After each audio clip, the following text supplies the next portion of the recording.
Deci peste ciocolată am pus gălbenușul de ou mixat și peste gălbenuș am pus laptele cu frișcă. Am amestecat bine și acum las la răcit. Când se răcește, mixez separat 400 de grame de frișcă și amestec cu ciocolata topită și răcită.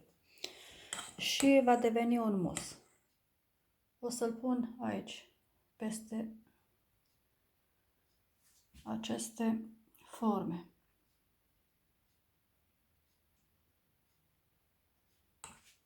Și de data asta o să mai pun în mijloc câte un cerculeț însiropat cu amarena.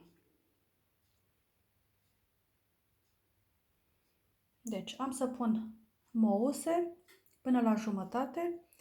O să mai pun un blat din ăsta tăiat și însiropat și restul de mouse, ca să fie puțin diferite de celelalte.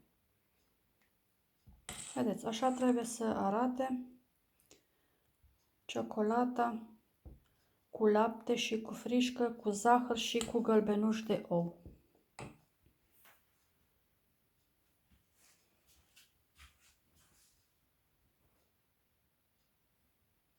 Formele au folie de acetat înăuntru, ca să se dezlipească ușor.